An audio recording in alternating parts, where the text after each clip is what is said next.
बच्चों आइए, आपको वेलकम है नेक्सस एकेडमी में। I am Faisal. I shall be dealing today the physics sample paper that has been release by the state board. ठीक है, आइए हम लोग देखते हैं पेपर को, शुरुआत करते हैं। फिज़िक्स के पेपर को आज हम लोग डिस्कस करेंगे जो झारखंड बोर्ड ने रिलीज़ किया है आपका सैम्पल पेपर में। We shall be starting the first question with the objective part. दो पार्ट है, एक ऑब्जेक्टिव है और एक सब्जेक्टिव है। अभी हम लोग ऑब्जेक्टिव पार्ट करेंगे, नेक्स्ट सेशन में हम लोग सब्जेक्टिव पार्ट का भी डिस्कशन करेंगे। आइए देखते हैं the first question of the paper. पहला क्वेश्चन है the number of electrons for the 1 coulomb of charge is. पहला सवाल है कि number of electrons for the 1 coulomb charge कितना होगा। तो for solving this question, this is the question that has been asked from the electrostatics. ये electrostatics chapter से पूछा हुआ है और ये पहला क्वेश्चन है आपका कि नंबर ऑफ इलेक्ट्रॉन्स कितने होंगे 1 कूलम अगर चार्ज दिया हुआ हो तो। ठीक है, तो आइए हम लोग सॉल्व करते हैं इस क्वेश्चन को। हम लोग जानते हैं from the quantization of charge we all know that Q is equal to NE, where Q is the charge, N is the number of electrons transferred and E is the charge on electron। तो हमसे पूछा क्या है, number of electrons पूछा है sir. ठीक है, तो N इक्वल टू कितना होगा, Q बाई E हो जाएगा। चार्ज हमको कितना दे रखा है 1 कूलम, और चार्ज ऑन इलेक्ट्रॉन कितना होता है sir 1.6 into 10 to the power -19, यही होता है ना। तो जैसे ही इसको हम सॉल्व करें, इसको हम पाते हैं कि ये आ गया हमारा 10/16 इंटू 10 टू द पावर 19। अगर और इसको सिंप्लीफाई करें तो हम लोग लिख सकते हैं 100/16 into 10 to the power 18। Okay, on solving this we get 6.25 into 10 to the power 18. Let us see in which option it is matching. It is matching in option number 1. Should we move to the next question? क्या दूसरा question में चले हम लोग? आइए चलते हैं। दूसरा सवाल कहता है कि there are two charges +1 microcoulomb and +5 microcoulomb. The ratio of the forces acting between them is। दो चार्जेस हमको दे के रखा है, एक पे चार्ज है आपका +1 माइक्रोकूलम और एक पे चार्ज कितना है सर +5 माइक्रोकूलम। हमसे पूछा है कि what is going to be the ratio of forces acting between them. ठीक है, तो अब हम देखते हैं कि इस केस में क्या होगा। तो सर फोर्स का रेशियो सेम होगा, फोर्स का रेशियो सेम होगा दोनों के दोनों चार्जेस के केस में। So what is going to be the answer? The answer is going to be second. Should we move to the next question? अगले सवाल पर चले हम लोग, चलिए चलते हैं। थर्ड क्वेश्चन कहता है कि 3 capacitors each of capacity C are added in series connection, then the equivalent capacitance will be। 3 capacitance है जिसको सीरीज में कनेक्ट करके रखा है क्वेश्चन के अकॉर्डिंग, और सबका कैपेसिटेंस C है। क्या है? C है। तो हमको जानते हैं फॉर्मूला कि अगर कोई सीरीज कॉम्बिनेशन है, क्या है सीरीज कॉम्बिनेशन है, तो उसका उस केस में हम लोग क्या लिखते हैं, तो 1/C equivalent equal to 1/C1 divide by 1/C2 plus 1/C3। Okay, तो जैसे ही हम लोग इसको सॉल्व करते हैं तो क्या लिख सकते हैं 1/C plus 1/C plus 1/C। जैसे ही आप इसको सॉल्व करेंगे you will get C equivalent equal to C/3। What we are getting? C equivalent equal to C/3। Any doubt? Should we move to the next question? अगले सवाल पे चले हम लोग, चलिए चलते हैं नेक्स्ट क्वेश्चन के ऊपर। सवाल है next, if a hollow spherical conductor be charge positively then the electric potential inside it will be. देखो, एक हॉलो स्फेरिकल कंडक्टर है, क्या है हॉलो स्फेरिकल कंडक्टर दिया हुआ है जिसके ऊपर एक पॉजिटिव चार्ज है, क्या है पॉजिटिव चार्ज है, हमसे पूछा है कि इलेक्ट्रिक पोटेंशियल उस केस में क्या होता है। तो याद रखिए कि इलेक्ट्रिक फील्ड इनसाइड हमेशा क्या होता है, जीरो। इलेक्ट्रिक फील्ड क्या होता है, जीरो। लेकिन इलेक्ट्रिक पोटेंशियल क्या होगा, तो V equal to K Q by R, V equal to K Q by R. तो हम क्या कह सकते हैं कि if a hollow spherical conductor we charge positively, तो इलेक्ट्रिक पोटेंशियल इनसाइड इट क्या होगा, तो हम कहेंगे कि it will be positive and uniform. Positive भी होगा और क्या होगा, यूनिफॉर्म भी होगा। So we should be move to the next question. क्या अब अगले सवाल की ओर चले? चलिए हम लोग नेक्स्ट क्वेश्चन करते हैं। क्वेश्चन है the VI graph for a conductor makes an angle theta with V axis. Here V denotes the voltage and I denotes the current. The resistance of the conductor is given by. Resistance of the conductor क्या होगा? ध्यान से देखिए। Recall the Ohm's law which states that the voltage is directly proportional to the current. Okay? So we can write V equal to IR and R is nothing but a constant here. Constant ही है। हमारा सवाल कहता है कि V के साथ angle बना हुआ है, कितना है सर, थीटा। ये एंगल कितना होगा sir, 90 minus theta, 90 minus theta. ये हो गया करंट। क्या कोई दिक्कत है? अब ध्यान से देखो, ये tan थीटा इक्वल टू क्या होता है, परपेंडिकुलर बाय बेस। यहां परपेंडिकुलर क्या है, V, कोई दिक्कत। और ये I आपका क्या हो गया, बेस हो गया। यहां पर थीटा, ये देखो, ये एंगल V के साथ बन रहा है, ना कि I के साथ। इस वजह से हम क्या लिखेंगे, ठीक है, tan 90 minus theta equal to V by I, V by I. तो और अगर इसको सिंप्लीफाई करें तो क्या लिख सकते हैं, cot theta equal to V by I which is equal to nothing but R। अरे यहां से भी देख लो ना, R equal to V by I, it is coming. आ रही है बात समझ में? तो आंसर क्या होगा, cot थीटा। लेकिन आपका स्टेट ने आंसर दे के रखा है tan theta. That answer is wrong, ये आंसर गलत है। आई बात समझ में? क्योंकि एंगल किसके साथ बन रहा है, वोल्टेज के साथ, not the current. So what is going to be the answer? The answer is going to be cot theta. Any doubt? Should we move to the next question? चलिए नेक्स्ट सवाल देखते हैं कि क्या पूछा है आपका। नेक्स्ट क्वेश्चन है the equation summation of E equal to summation of IR is applicable to which law. देखो, ये किरचॉफ के दो नियम हैं। किरचॉफ के कितने नियम हैं? दो। फर्स्ट को कहते हैं हम लोग किरचॉफ्स जंक्शन रूल। क्या कहते हैं? Kirchhoff's junction rule. और सेकंड को हम लोग कहते हैं किरचॉफ्स लूप रूल। क्या कहते हैं? Kirchhoff's loop rule. जो ये इक्वेशन आपको दे के रखा है, summation of E equal to summation of IR is nothing but the Kirchhoff's second law। And second law को हम क्या कहते हैं? सेकेंड लॉ को हम लोग लूप रूल कहते हैं। क्या कहते हैं? लूप रूल कहते हैं। एक चीज और भी ध्यान से रखना कि Kirchhoff's first rule that is junction rule is based on the conservation of charge and the second rule that is the loop rule is based on the conservation of energy। conservation of energy। भले ये सवाल नहीं पूछा, लेकिन हो सकता है कि आपके एग्जाम में एक सवाल पूछ दिया जाए। आ रही है बात समझ में? तो इसका आंसर क्या होगा? इसका आंसर जंक्शन रूल होगा क्या? नहीं। किरचॉफ्स का थर्ड लॉ तो होता ही नहीं है। न्यूटन्स लॉ होगा नहीं, जंक्शन रूल होगा नहीं। आंसर ये होगा। हमको लगता है कि इसका भी आंसर स्टेट बोर्ड में गलत आपका दे के रखा है। एक बार प्लीज मैच कर लीजिएगा। This is the right answer of this question. आई बात समझ में? ये लूप रूल किसके ऊपर बेस्ड है? The conservation of energy.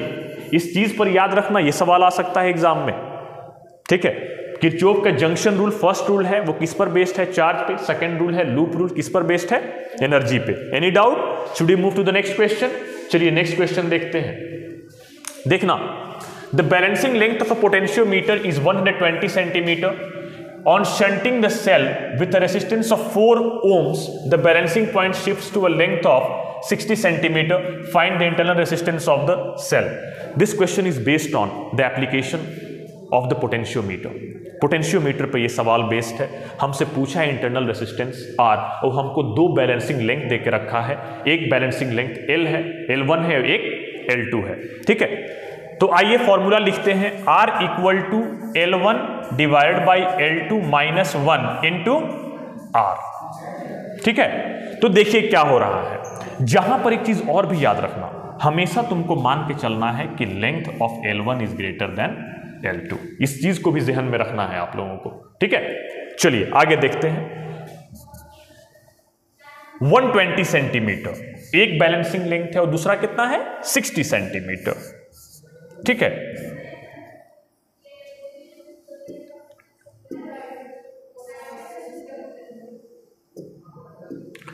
तो ये 120 सेंटीमीटर माइनस 1 इंटू आर कितना दिया हुआ है सर, 4 ओम दिया हुआ है। कितना दिया हुआ है, 4 ओम दिया हुआ है।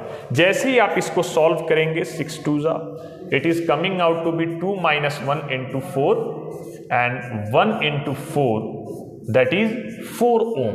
हम सॉल्व करने पे इंटरनल रेजिस्टेंस कितना ला रहे हैं, 4 ओम। आंसर क्या होगा, कौन सा ऑप्शन, फोर्थ। कौन सा, fourth. Should we move to the next question, क्या अगले क्वेश्चन की ओर हम लोग बढ़े क्या?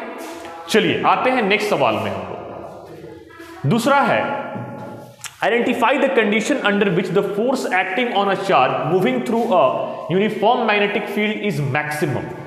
याद करो कि एंगल कितना रखें कि जो फोर्स एक्टिंग हो रहा है चार्ज के ऊपर वो मैग्नेटिक फील्ड उस केस में मैक्सिमम हो जाए।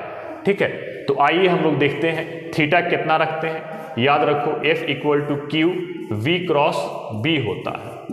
आप बराबर जैसे ही क्रॉस हटाएंगे लिख सकते हैं BB साइन थीटा। तो कितना साइन थीटा का वैल्यू रखें कि ये वैल्यू मैक्सिमम हो जाए, तो थीटा कितना रखें सर? अगर थीटा 90 डिग्री रख देंगे तो साइन 90 कितना हो जाएगा, बोलिए, साइन 90 हो जाएगा 1। इसका मतलब क्या है कि आंसर क्या होना चाहिए हमारा, फर्स्ट। आंसर क्या होना चाहिए, फर्स्ट। इस पोजीशन पे फोर्स जो है हमारा क्या होगा, मैक्सिमम होगा। फोर्स क्या होगा, मैक्सिमम होगा। चलिए नेक्स्ट क्वेश्चन में आते हैं। What torque acts on a 70 turns of 400 centimeter square area carrying a current of 20 ampere held with its axis at right angles to a uniform magnetic field of 0.2 Tesla. देखो हम लोग torque का formula जानते हैं M cross B, जहां पे M magnetic moment है और B मैग्नेटिक फील्ड है और टॉर्क उसके अंदर जो प्रोड्यूस हो रहा है। जैसे ही क्रॉस हटाते हैं we use the component of sine. अगर यहां पे डॉट अगर होता तो हम लोग कॉस थीटा यूज करते। स्केलर वेक्टर का भी थोड़ा आइडिया आप लोग रखिएगा। ठीक है, तो आइए हम लोग लिखते हैं टॉर्क बराबर क्या लिख सकते हैं, MB sine theta, MB sine theta. अब ये जो मैग्नेटिक मोमेंट है वो किसके बराबर होता है, this M is equal to NIA, where N is the number of turns, I is the current and A is the cross sectional area. तो हम लोग डायरेक्ट लिख सकते हैं tau equal to NIA B sine theta. देखो sine 90 दे के रखा है, राइट एंगल की बात किया है ना, तो साइन कितना हो गया, थीटा 90 डिग्री मतलब साइन 90, साइन 91 हो गया। तो डायरेक्ट भी हम लोग लिख सकते हैं tau equal to NIAB। Number of turns कितना दे रखा है, देखिए लिख लेते हैं, 70 है। कितना है, 70 है।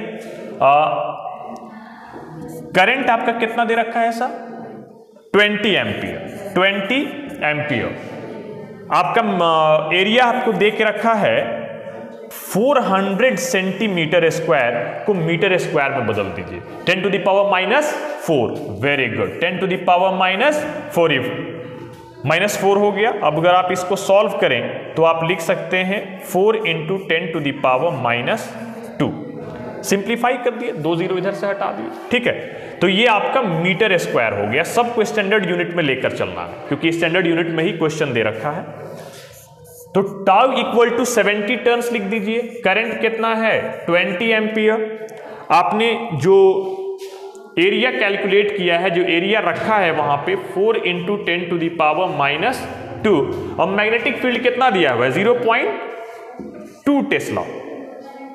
ठीक है, पॉइंट हटाएं, देखिए सॉल्व करते हैं तो जैसे ही आप इसको सॉल्व करेंगे तो आप पाएंगे 4 2 जा 8, 8 2 जा 16, 16 7 जा। Okay, on solving you will get this as 11.2 newton metre. क्या आएगा? 11.2 न्यूटन मीटर। और हम देखिए एक भी ऑप्शन में एक नहीं दिया हुआ है, जो आंसर हमारा आ रहा है वो 11.2 न्यूटन मीटर आ रहा है, और 4 ऑप्शन है, और 4 ऑप्शन में से किसी में दे के नहीं रखा हुआ है, और कहीं भी यही फॉर्मूला को अप्लाई करने के बाद हमारा ये आंसर आ रहा है, और अगर गौर करें तो किसी ऑप्शन में नहीं दिया हुआ है। This question seems to be bonus. अगर ऐसे क्वेश्चन एग्जाम में आए तो वो आपके लिए बोनस का काम करेंगे, क्योंकि 4 में से कोई ऑप्शन मैच नहीं कर रहा है। आ रही है बात समझ में? तो एक बार आप लोग भी अच्छे से सॉल्व करके देखें। This is coming out to be same thing. ठीक है, तो 11.2 newton metre is the right answer of this question, जो कि किसी ऑप्शन में मैच नहीं कर रहा है। ठीक है, let's move to the next question. A moving coil galvanometer can be converted into ammeter. एक मूविंग कॉइल है गैल्वेनोमीटर, उसको हमको ए मीटर में बदलना है, तो क्या करेंगे? तो सर उसको इंट्रोड्यूस कर दीजिए शंट रेसिस्टेंस को, small value in parallel. When you will introduce a shunt resistance of a small value in a parallel, you will be observing that a galvanometer will be converted into an ammeter. तो answer हमारा क्या होगा sir? It's going to be second. Should we move to the next question? अगले सवाल पर आए। चलिए आते हैं हम लोग नेक्स्ट क्वेश्चन में। The angles of deep at the pole and the equator. Angle of deep, एक बोल रहा है पोल पे, और एक क्या बोल रहा है? इक्वेटर पे। तो पोल पे जो एंगल होगा कितना होगा सर? 90 डिग्री, और इक्वेटर पे कितना होगा? 0 डिग्री होगा। तो देखिए मैच करते हैं, angle of dip at the pole कितना होगा? तो 90, और इक्वेटर पे 0। कौन सा ऑप्शन होना चाहिए? फोर्थ। इसको अगर अकॉर्डिंग चले तो कौन सा ऑप्शन होना चाहिए? फोर्थ होना चाहिए। Should we move to the next question? दूसरा सवाल पे चले। चलिए चलते हैं। सवाल है, whenever the magnetic flux linked with an electric circuit change and EMF is induced in the circuit, this is called the electromagnetic induction. क्या कहते हैं इसको? जैसे ही मैग्नेटिक फ्लक्स किसी भी लिंक हो रहा है इलेक्ट्रिक सर्किट के साथ, उसमें EMF इंड्यूस होता है। इस प्रोसेस को हम क्या कहते हैं? EMI, electromagnetic induction. This is called EMI, electromagnetic induction, and the option is going to be first. कौन सा ऑप्शन होगा? फर्स्ट होगा। चलिए आते हैं नेक्स्ट क्वेश्चन की ओर। इजी क्वेश्चन पूछा है, the peak value of the AC current flowing through a resistor is given by. ध्यान देना, V इक्वल टू IR होता है ना, तो I equal to V by R लिख सकते हो, लिख सकते हो। यहां पर कहा है पीक वैल्यू, पीक में I में करंट लगा दो, नॉट कर दो, I नॉट, क्या कर देना है? I नॉट कर देना है। वोल्टेज को यहां दर्शाया है E से, इसको क्या कर दो? E नॉट, अरे मैक्सिमम वोल्टेज हो गया, डिवाइड बाई R। देखिए तो कौन सा ऑप्शन में मैच कर रहा है? I naught equal to E naught by R। कोई है ऐसा ऑप्शन? जी हां है, फर्स्ट ऑप्शन है। कौन सा है? फर्स्ट ऑप्शन है। Let's move to the next question. Energy dissipates in LCR circuit. Energy dissipates in LCR circuit किसके वजह से होता है? एनर्जी खर्च हो रहा है LCR सर्किट में, क्या वो इंडक्टेंस L के वजह से होता है? क्या वो कैपेसिटेंस C के वजह से होता है? क्या वो रेसिस्टेंस R के वजह से होता है? हाँ, energy dissipates in LCR circuit because of resistance R only. R की वजह से क्या होता है? R की वजह से ही हमारा एनर्जी खर्च होता है LCR सर्किट के अंदर। क्या नेक्स्ट क्वेश्चन में आ जाए? चलिए नेक्स्ट क्वेश्चन में आते हैं हम लोग। सवाल है कि a transformer is employed to, एक ट्रांसफॉर्मर को हम लोग कहां इंप्लॉय करते हैं? To obtain a suitable AC voltage a transformer is applied. इसका काम क्या है? इसका काम क्या है? इसका काम क्या है? To obtain a suitable AC voltage. इसका काम क्या है? एक सुटेबल AC वोल्टेज में बदल देना। And most important that the principle of transformer is based on the mutual induction. किस पर प्रिंसिपल इसका बेस्ड है? म्यूचुअल इंडक्शन के ऊपर इसका प्रिंसिपल बेस्ड है। Mutual induction its principle is based on the mutual induction. हो सकता है कि कोई एग्जाम में आपका ऐसा एग्जामिनर क्वेश्चन पूछ सकता है। दूसरा है what is the velocity of electromagnetic wave in free space, c equal to 1/√absolute naught into mu naught. ये एकदम इजी क्वेश्चन है और ये आपका कौन सा ऑप्शन मैच कर रहा है, सेकंड, कि जहां v c is the speed of the light और the velocity of light, mu naught and absolute naught are the respective constants. आगे मूव कर जाए, should we move to the next question. चलिए, Which of the following is used to investigate the structure of solids? कौन सा ऐसा application चारों में से दिया हुआ है जिससे हम लोग इन्वेस्टिगेट कर सकते हैं, पता लगा सकते हैं स्ट्रक्चर ऑफ द सॉलिड्स? वो कौन सा है? तो वो एक्सरेज है। वो कौन सा है? एक्सरेज है। इसके अलावा भी कुछ एप्लीकेशन है एक्सरेज का, जैसे फ्रैक्चर्स में पता लगाना। हम लोग का पैर हाथ अगर फ्रैक्चर होता है तो एक्सरेज के थ्रू हम लोग डिटेक्ट कर लेते हैं कहाँ पर फ्रैक्चर है, क्या है।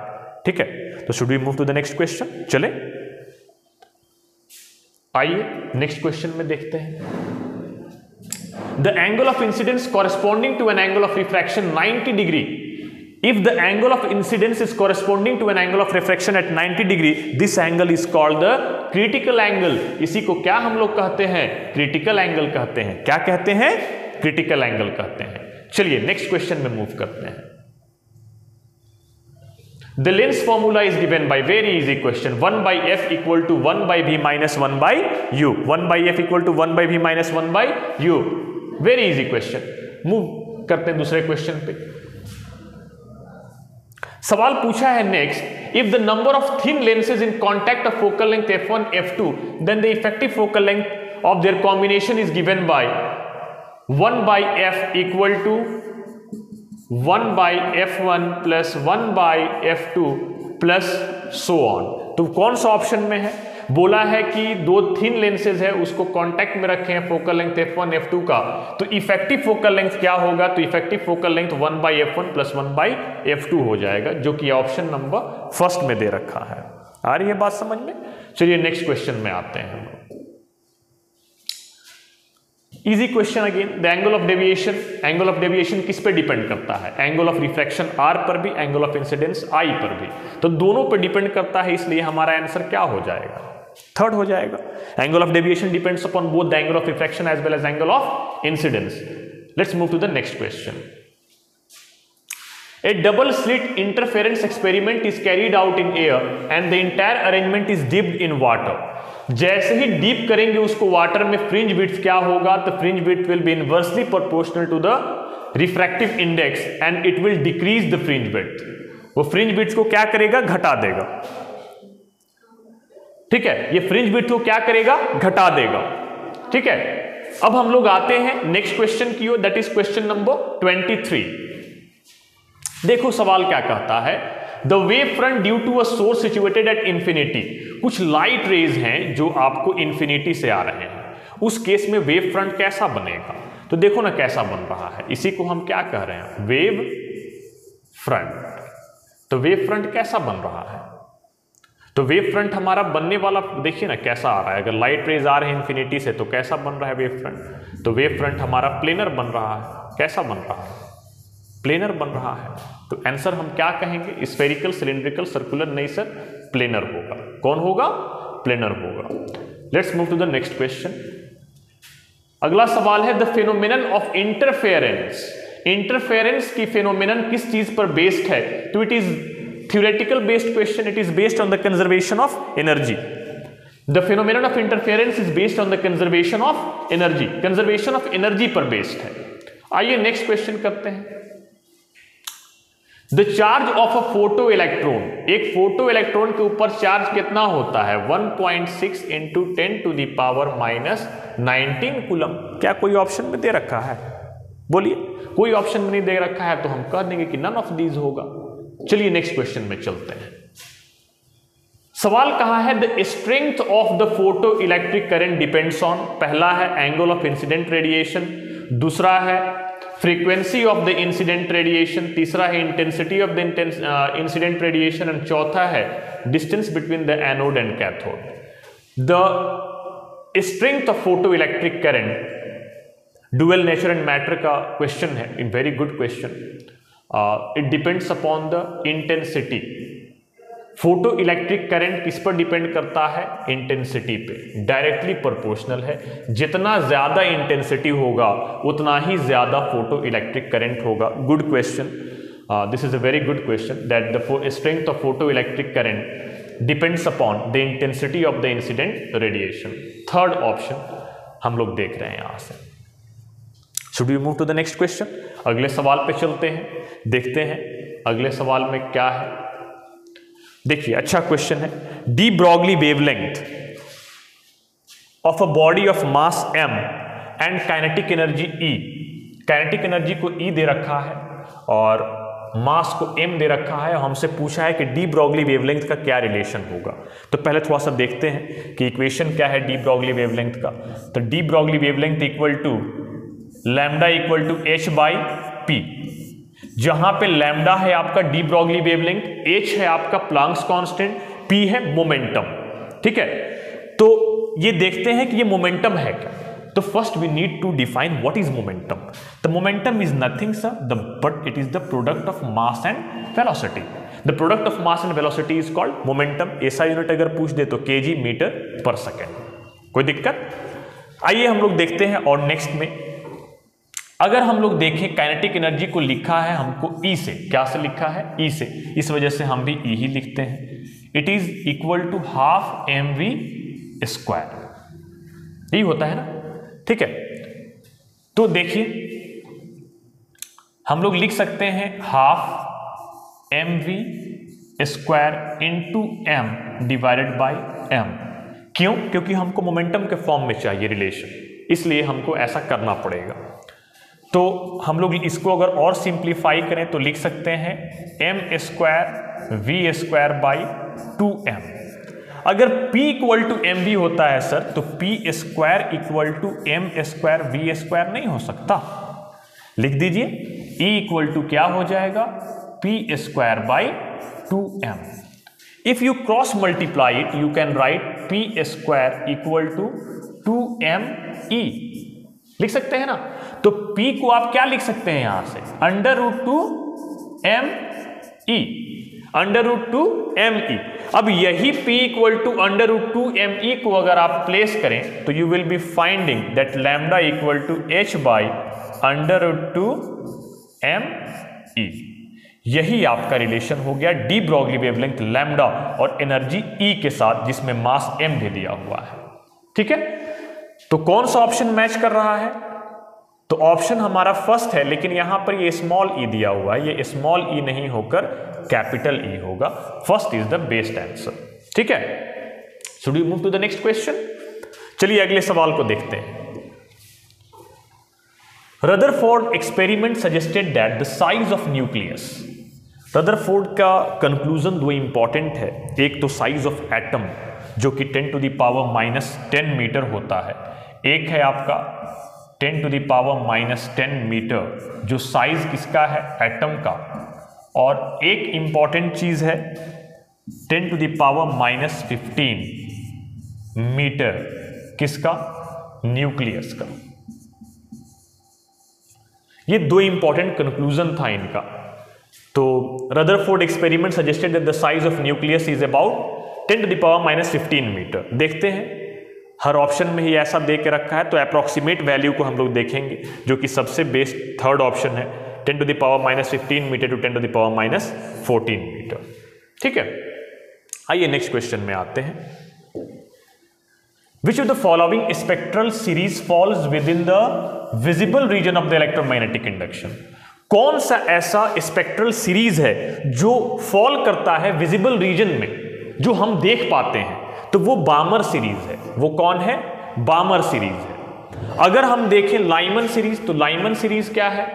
तो लाइमन सीरीज है आपका, ये फॉल करता है यूवी रीजन में, अल्ट्रा वायलेट रीजन में। इंपॉर्टेंट है, पूछ सकता है, हो सकता है कि नेक्स्ट सेट में कि लाइमन सीरीज कहां पे लाई करता है, तो हम उसको क्या कहेंगे? अल्ट्रा वायलेट रीजन में। पास्कन है, ब्रैकेट है, पी फंड है, तीनों का तीनों लाई करता है इंफ्रारेड रीजन में। कहां लाई करता है सर? इंफ्रारेड रीजन में। ठीक है, इंफ्रारेड रीजन में लाई करता है। तो उस हिसाब से देखें तो क्वेश्चन हमारा था falls within the visible region of the electromagnetic radiation, the answer is going to be Balmer series. Answer क्या होगा? बामर सीरीज होगा। A radioactive nucleus emits a beta particle. The parent and daughter nuclei are. देखो, अच्छा सवाल पूछा है, ये अभी तक का सबसे बेस्ट क्वेश्चन हम कहेंगे। ठीक है, कोई एलिमेंट है उसको कैसे दिखाते हैं? सपोज कीजिए कि ये मास नंबर A है और ये एटॉमिक नंबर Z है। ये पेरेंट है, पेरेंट न्यूक्लियाई है, पेरेंट न्यूक्लियाई है। अब देखिए यहां क्या हो रहा है, ये है आपका daughter nuclei Z-1 plus beta particle. ठीक है, ये आपका हो गया daughter nuclei.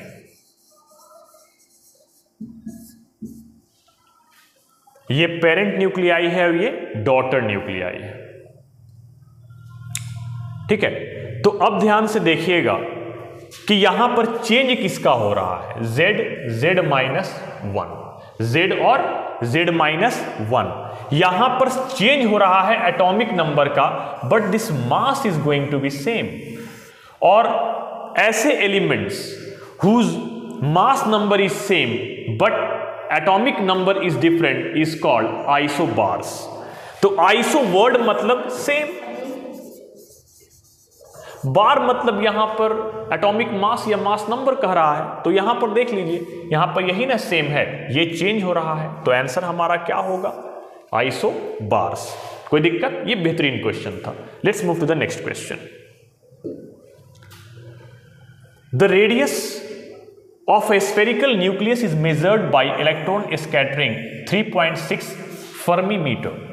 What is the mass number of the nucleus most likely to be? देखिए रिलेशन देखते हैं हम लोग रेडियस का। तो R इक्वल टू होता है R0 A to the power 1/3, जहां पे R रेडियस है न्यूक्लियस का, R0 एक कांस्टेंट है जिसका वैल्यू 1.2 FM फर्मी मीटर होता है। ठीक है, A आपका मास नंबर है। ठीक है, तो हमसे पूछा क्या है क्वेश्चन में? मास नंबर A, उसने रेडियस को दे के रखा है। तो देख लीजिए आप, अगर आप इसको सिंप्लीफाई करें तो लिख सकते हैं A to the power 1/3 is equal to 3.6 fermi metre divided by 1.2 fermi metre, जो कि कांस्टेंट का वैल्यू है। हमारे पास कितना आ गया? 3 आ गया। तो अगर हम A लिखना चाहें तो यहां पे आप लिख सकते हैं 3 to the power 1/3। On solving you will get 27। कितना आ रहा है हमको सॉल्व करने के बाद? 27। तो first answer is the right answer of this question. अच्छा क्वेश्चन था ये भी। इन रिवर्स बायसिंग, रिवर्स बायसिंग में क्या होता है? तो देख लीजिए, रिवर्स बायसिंग में potential barrier across junction increases. ठीक है, रिवर्स बायसिंग में क्या होता है सर? तो पोटेंशियल बैरियर भी इंक्रीज करता है, साथ ही साथ डिप्लीशन लेयर का रेसिस्टेंस भी इंक्रीज करता है। और आपका जो स्टेट बोर्ड है वो थर्ड को आंसर माना है, जबकि ये भी सही है और ये भी सही है। दोनों का दोनों स्टेटमेंट इस क्वेश्चन में सही है। तो ये भी सही है, ये भी सही है, दो ऑप्शंस इसमें सही हो रहे हैं। तो देख लीजिएगा आप लोग, ये क्वेश्चन में ऐसा क्वेश्चंस को हम बार बार कह रहे हैं कि it can be considered as the bonus, ये बोनस माना जा सकता है। अच्छा क्वेश्चन है, to obtain P type silicon semiconductor we need to dope pure silicon with. Semiconductor से क्वेश्चन है कि अगर हमको पी टाइप सिलिकॉन सेमीकंडक्टर चाहिए तो हम किससे डोप करेंगे कि हमको मिलेगा? तो देखिए, to obtain P type silicon semiconductor हमारे पास पी के लिए कैसा होता है? ट्राइवेलेंट इंप्यूरिटी, और एन के लिए कैसा होता है? Pentavalent impurity. तो यहां पर ट्राइवेलेंट कौन है? तो ट्राइवेलेंट सिर्फ एक ऑप्शन ऐसा है जो कि एल्यूमिनियम है, यही बस एक ट्राइवेलेंट है। बाकी फॉस्फोरस पेंटावेलेंट है, ऑक्सीजन होगा नहीं, जर्मेनियम होगा नहीं। ठीक है, should we move to the next question? Next question में चलते हैं। In semiconductor which are responsible for the conduction, semiconductor के केस में कौन सा कंडक्शन के लिए जिम्मेदार है? Electron and hole both, only hole, none of these. तो आंसर हमारा होगा both. Electron and holes both are responsible for the conduction. Electrons and holes both are responsible for the conduction in case of semiconductor. Any doubt? चलिए next question and the last question of the paper. हम लोग आखिरी question में आ गए paper का। In full wave rectifier input AC current has a frequency nu, the output frequency of the current is. एक full wave rectifier है, अगर उसका इनपुट फ्रीक्वेंसी अगर nu है तो आउटपुट फ्रीक्वेंसी उसका ट्वाइस हो जाता है, 2 nu हो जाएगा। ये भी आंसर आपका गलत दे रखा है स्टेटमेंट, ठीक है। आंसर इसका कितना होगा sir? 2 nu, twice of the frequency, ठीक है। तो this was our the last question of the paper. I hope you people have enjoyed this session. आपको काफी पसंद आया होगा इस सेशन में, हम उम्मीद करते हैं। और ऐसे ऐसे क्वेश्चंस और भी आप लोगों को मिलेंगे। ये 35 क्वेश्चन है, ये फॉर्मेट है, जरूरी नहीं है कि यही एग्जाम में आए। तो आप लोग अच्छे से तैयारी करें, do best. If you have like this session, please subscribe it and share this, okay? चलिए, thank you everyone and thank you for joining the Nexus Academy.